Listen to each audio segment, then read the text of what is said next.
ये प्रेस वार्ता जो कट्टर बेईमान पापी आपके कन्वीनर अरविंद केजरीवाल घबरा के थरथर कांप रहे हैं, उस विषय पे है।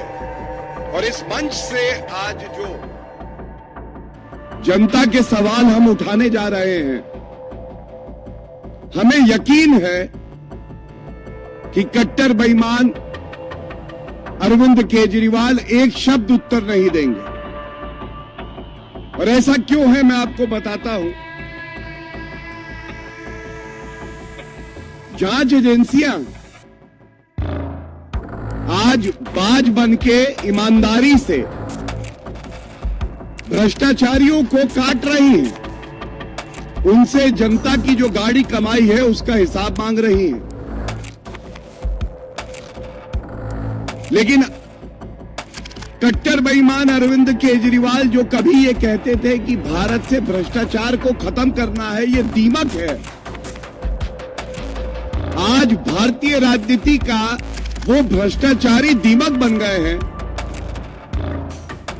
जिनको ये गलत फहमी है, ये गुमा है कि मैं कानून से ऊपर हूं।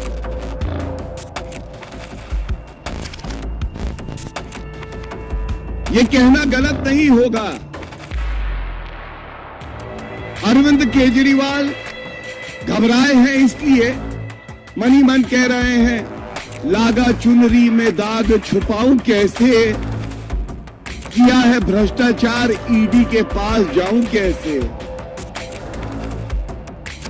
कानून की ताकत, संविधान का रसूख, जांच एजेंसियों की ईमानदारी आज कट्टर बेईमान अरविंद केजरीवाल पे भारी पड़ रही है। ये सवाल सबके मन में आता है, जो अरविंद केजरीवाल भारत में राजनीति में ये कह के आए कि किसी पे आरोप लगे तो इस्तीफा दे दो, ईडी उनको पहला समन भेजती है नवंबर 2023 में। अरविंद केजरीवाल स्वयं को सर्टिफिकेट दे के कहते हैं, मैं कट्टर ईमानदार हूं। संविधान की आपने शपथ ली है, तो आपको तो चाहिए कि ईडी के पास स्वयं जाएं, खाता और बही दें और दिखाएं कि आपने कोई भ्रष्टाचार, कोई पाप नहीं किया। लेकिन अरविंद केजरीवाल को लगता है खाता ना बही, जो भ्रष्टाचारी अरविंद केजरीवाल कहे वो ही सही। एक चिट्ठी लिखते हैं वो, और वो ईडी को कहते हैं कि अपना समन वापस लो। आजाद भारत के इतिहास में ऐसा कभी नहीं हुआ होगा कि किसी ने जांच एजेंसी को कहा हो कि मैं तुम्हें आदेश देता हूं। भ्रष्टाचारी पापी अरविंद केजरीवाल ईडी को कहता है कि समन वापस लो। अच्छा, इसके साथ वो ये भी लिखते हैं कि अभी 5 प्रदेशों में विधानसभा चुनाव है और मैं बहुत बड़ा नेता हूं, स्टार कैंपेनर हूं, इसलिए मैं इस समन का पालन नहीं करूंगा और मैं चुनाव में व्यस्त रहूंगा। ये बात और है कि आंकड़े कहते हैं कि मध्य प्रदेश, राजस्थान और छत्तीसगढ़ में नोटा से कम वोट आए उनके। वो आंकड़े मेरे पास है, लेकिन मैं उसमें नहीं जाऊंगा। जो आज मुख्य मुद्दा है, हम उस पर रहेंगे। तो पहली बार अरविंद केजरीवाल जब थरथर कांपे, घबराए, तो उन्होंने बहाना बनाया चुनाव का। फिर एक और समन दिया गया, ये 21 दिसंबर 2023। इस बार अरविंद केजरीवाल ने कहा, देखिए मैं विपासना योग के लिए जा रहा हूं, मैं नहीं आ पाऊंगा। यह कहना गलत नहीं होगा। केजरीवाल करते नहीं है योग, कर रहे हैं केवल शराब की काली कमाई का भोग। यही सत्य है। उसके बाद एक और समन दिया जांच एजेंसी ईडी ने। आज यह उम्मीद की जा रही थी कि अगर थोड़ी भी मर्यादा अरविंद केजरीवाल में बची है, कानून के प्रति उनका सम्मान अभी जीवित है, तो वो जाएंगे और सारे प्रश्नों के उत्तर देंगे। हम तो हमेशा कहते हैं, अगर आपने बेईमानी की नहीं तो डरना कैसा। दूध का दूध और शराब की शराब हो जाने दीजिए, सत्य सामने आ जाने दीजिए। लेकिन आज एक और नया बहाना आया। लोकसभा चुनाव है, इसलिए हमें परेशान किया जा रहा है। नहीं अरविंद केजरीवाल जी, एक बात आप भी जान लीजिए, जनता ये जान चुकी है आप कट्टर बेईमान हैं, पहला। दूसरा, जनता ये जानती है कि आप ही घोटाले के किंगपिन हैं। तीसरा, आप थर-थर कांप रहे हैं क्योंकि आप जानते हैं, जो बात हमने हमेशा इस मंच से कही है, जैसे जैसे जुड़ रही है कड़ी, वैसे वैसे अरविंद केजरीवाल के पास आ रही है हथकड़ी। और आज ये कहना गलत नहीं होगा, जो व्यक्ति एक बार नहीं, दो बार नहीं, 3 बार ईडी के समक्ष प्रस्तुत होके सवालों के जवाब ना दे, वो कट्टर बेईमान है, पापी है, भ्रष्टाचारी है, लूट खसोट करता है, कमीशन खोरी करता है, और उस व्यक्ति का नाम अरविंद केजरीवाल है।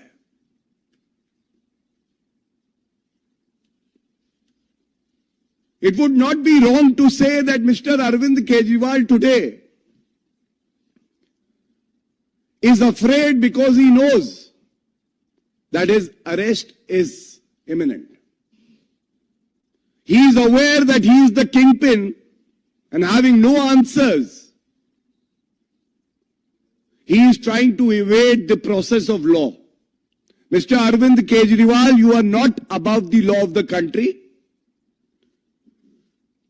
When you order the investigating agency to withdraw the summon, it shows the lack of respect that you have for the rule of law of our country. And I must say, Arvind Kejriwal, you have mastered the art of deceit, corruption, propaganda, and this has become synonymous to you. नौटंकी चलेगी नहीं। और अरविंद केजरीवाल के संदर्भ में यह कहना गलत नहीं होगा कि नौटंकी है फुल, जवाबदेही है गुल। कौन व्यक्ति ये कह सकता है? पहले कहते हो कि घोटाला हुआ नहीं, क्या यह सत्य नहीं है? और यह तथ्य जो है मैं रख रहा हूं। जब इन्होंने कहा कि पूर्व उप मुख्यमंत्री मनीष सिसोदिया कट्टर ईमानदार हैं, मित्रों आज हमें यह याद रखना होगा, 10.5 महीने हो गए, 10.5 महीने हो गए जिसको कट्टर ईमानदार का सर्टिफिकेट देते थे, उस आरोपी को बेल सुप्रीम कोर्ट ने नहीं दी। संजय सिंह, इनकी गिरफ्तारी हुई, आज 3 माह से ऊपर हो गया, इनको बेल नहीं मिली। और ये दोनों तो कठपुतली हैं। ये कठपुतली चला कौन रहा है? किंगपिन का नाम है अरविंद केजरीवाल। और सर्वोच्च न्यायालय ने जब सुनवाई हुई, एक बेहद महत्वपूर्ण टिप्पणी करी। उन्होंने कहा ये जो प्रोसीड्स ऑफ क्राइम है, जांच एजेंसियों का केस है कि इस काले धन का प्रयोग पापी आपने अपनी पार्टी की गतिविधियों को बढ़ाने के लिए किया, तो टॉप लीडर से भी पूछताछ क्यों नहीं होती? ये टिप्पणी की गई। और हम सब जानते हैं कि आम आदमी पार्टी पापी आप में बिना अरविंद केजरीवाल से पूछे पत्ता नहीं हिलता। तो ये इतना बड़ा शराब का घोटाला कैसे हो गया? आज अरविंद केजरीवाल को ईडी के समक्ष जाके सारे तथ्य रखने चाहिए थे, सारे साक्ष्य रखते और दिखा देते जनता को कि अगर उन्होंने कहा था कि ईमानदारी की राजनीति करने वो आए हैं तो उस पथ पे वो चल रहे हैं, लेकिन ऐसा हुआ नहीं और ये बहुत दुख की बात है। और इसके साथ ये भी आज पूछा जाएगा, ये बार बार जो कहते हैं कि चुनाव आ रहा है, विपक्ष के नेताओं को परेशान किया जा रहा है। दो पहलू बड़े महत्वपूर्ण हैं। पहला, एक सर्वोच्च न्यायालय या उच्च न्यायालय का आदेश दिखाएं, विपक्षी पार्टी का कोई नेता जिसके ऊपर भ्रष्टाचार की कार्रवाई हुई और न्यायालय ने उसको निरस्त कर दिया, रद्द कर दिया। एक नहीं, बल्कि आप सबको ज्ञात है कि 14 पार्टियां सर्वोच्च न्यायालय गई, इसी तरह की दलीलें दी गई और वो याचिका निरस्त हुई। दूसरा, अपने आप को कट्टर ईमानदार कहते हो, इस मंच से चुनौती है अरविंद केजरीवाल, कट्टर बेईमान। ये बताओ, जब आईटी रेड में 550 करोड़ रुपए नगद झारखंड में, उड़ीसा में रेड हो रही थी, पकड़ा गया, तो आपके मुख से एक शब्द नहीं निकला। जब इसी तरह से बेंगलुरु में 125 करोड़ रुपए कैश पकड़ा गया, तो चाहे अरविंद केजरीवाल हो, चाहे इंडी अलायंस के सारे भ्रष्टाचारी नेता हो, इनके मुख से एक शब्द नहीं निकला। इनको जोड़े क्या है? इनको जोड़े है भ्रष्टाचार का गोंद। और दूसरी तरफ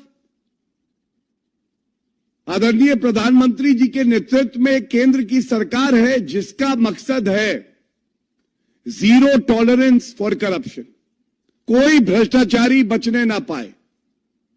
इस सिद्धांत पे जांच एजेंसियां, जिनको खुला हाथ दिया गया है, जो निष्पक्ष है, स्वतंत्र है, कार्य कर रही हैं। तो आज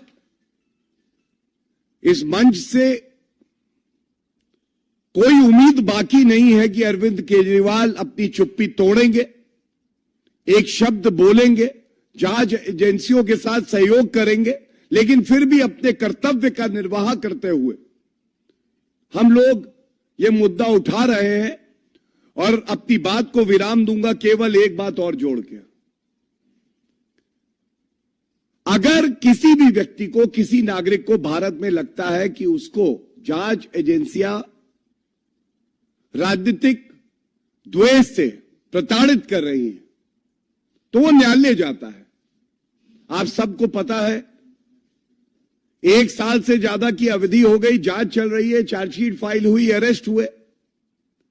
अरविंद केजरीवाल जी, अगर आप ईमानदार अपने आप को कहते हैं तो आप न्यायालय जाके ये जो समन आए, इनको निरस्त आपने क्यों नहीं कराया? मैंने आपको बताया, पहला समन जो आया था वो 2 नवंबर का आया था, मतलब 2 माह का समय था। लेकिन अरविंद केजरीवाल न्यायालय नहीं गए, क्योंकि न्यायालय में बिना तथ्य, बिना साक्ष्य के कोई दलील स्वीकार नहीं की जाती है। धन्यवाद। कोई प्रश्न होंगे इस मुद्दे पे तो पहले लेंगे।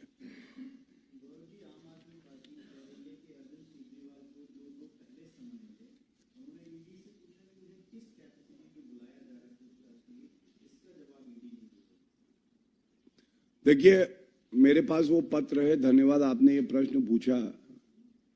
पहले तो अरविंद केजरीवाल को अपने जो शराब कारोबारी हैं उनके साथ कम समय बिताना चाहिए और कानून और संविधान पढ़ना चाहिए। जब कोई भी जांच एजेंसी समन देती है तो यह बाध्यता नहीं है कानून में कि वो पहले आपको बताए कि आप एक्यूज्ड हैं, प्रोबेबल एक्यूज्ड हैं या विटनेस हैं। जब पूछताछ होती है, जांच एजेंसियों का यह अधिकार है कि वो निर्णय करें कि क्या साक्ष्य सामने आए हैं और क्या कार्रवाई होनी है। और दूसरी बात, इसी पत्र में अरविंद केजरीवाल ने लिखा है ये जो समन आए हैं ये मोटिवेटेड हैं। मोटिवेटेड, अगर ये मोटिवेटेड है तो जैसा मैंने कहा न्यायालय जाइए, निरस्त करा लीजिए। ये सवाल तो वाजिब है ना, लेकिन बात वो है कि ये छुपाने की कोशिश क्या है। यहां दाल में कुछ काला नहीं, पूरी दाल काली है और ये बात अरविंद केजरीवाल जानते हैं और इसीलिए डर के, थरथरा के वो हिम्मत नहीं जुटा पा रहे कि जांच एजेंसी के सामने वो कुछ पल भी बैठ जाए। पीयूष त्रिपाठी आज तक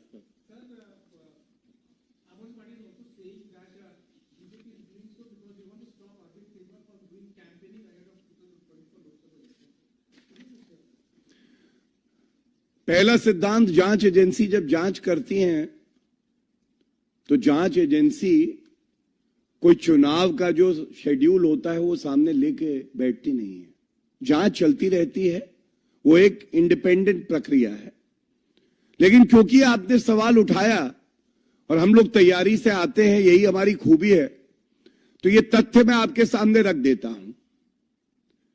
जैसा मैंने आपको बताया कि पहले समन के वक्त अरविंद केजरीवाल जी ने कहा था कि मैं विधानसभा चुनाव करूंगा, स्टार कैंपेनर हूं, यही कहा था। स्टार कैंपेनर ने कैंपेनिंग तो पूरी करी। मध्य प्रदेश में पापी आपके वोट आए 0.54%, नोटा के आए 0.98%, नोटा के आधे। इसी तरह से राजस्थान में 0.38% आए पापी आपके और नोटा के आए 0.96%। और जलील मैं करना नहीं चाहता हूं वरना छत्तीसगढ़ भी है मेरे पास।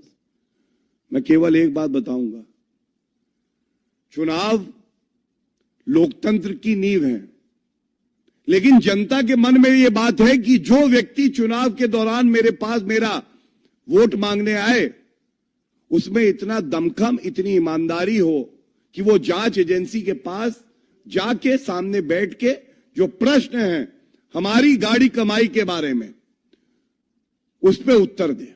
और ये दमखम कट्टर बेईमान पापी आपके कन्वीनर अरविंद केजरीवाल में नहीं है। Mohit Bhatt, Times now.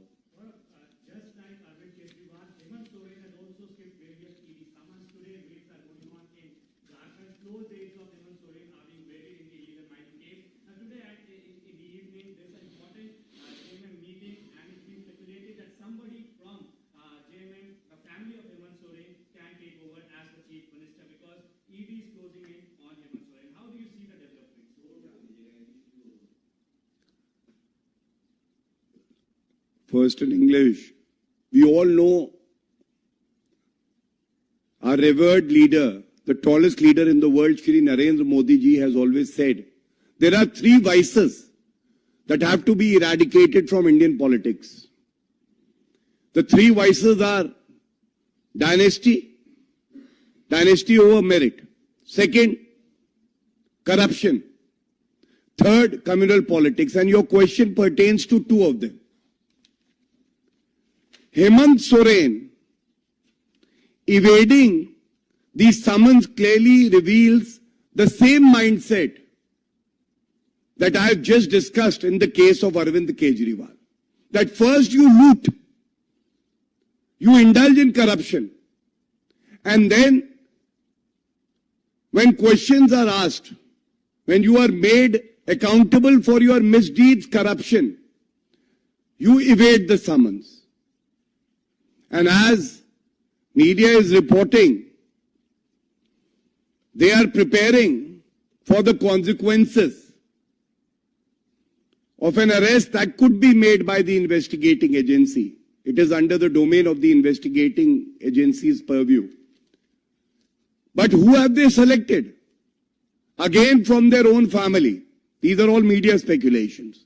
This reveals the dynastic mindset also. And I will tell you, be it Arvind Kejriwal, Hemant Soren, or any other corrupt leader, the days are over where corrupt leaders used to rule over the honest citizenry of the country.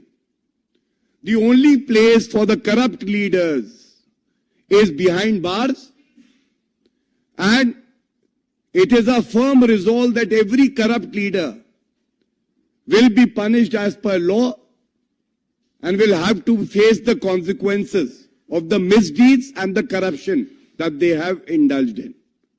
Do you want it in Hindi also?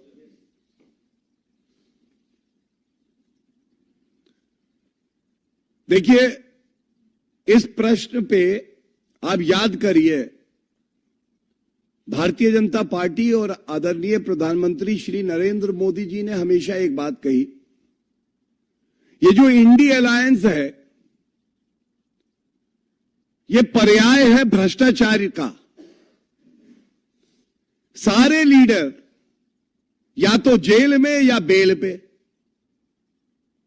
और ये jail और bell पे इसलिए है क्योंकि एक ईमानदार सरकार जिसने जांच एजेंसियों को खुला हाथ दिया है कि किसी से घबराना नहीं, कानून की ताकत, जनता का विश्वास आप पर है।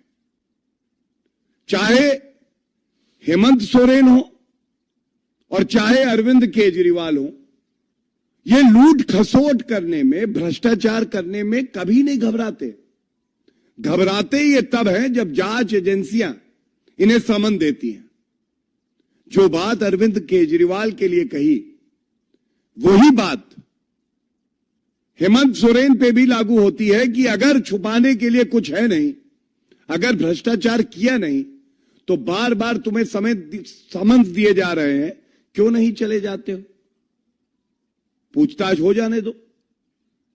लेकिन नहीं होगा। और एक बात मैं और कह दूं,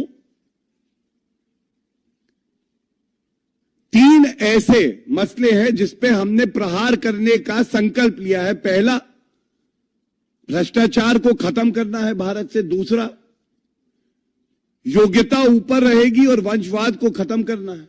और तीसरा, सांप्रदायिक राजनीति। और जब हेमंत सोरेन की बात आती है तो 2 बिंदुओं पे, भ्रष्टाचार समाप्त करना, और जो नाम मीडिया में रिपोर्ट्स हैं, सामने आ रहा है कि अगर हेमंत सोरेन की गिरफ्तारी होती है तो उन्हीं के परिवार का सदस्य उनकी जगह लेगा, वो वंशवाद का उदाहरण है। तो ये दिखाता है कि आज भारत में 2 सोच है। एक सोच है एनडीए की, भारतीय जनता पार्टी की, जहां पे राष्ट्र हित सर्वोपरि है, योग्यता आगे है, सबका साथ सबका विकास है। और दूसरी तरफ वंशवाद, भ्रष्टाचार और सांप्रदायिक राजनीति करना।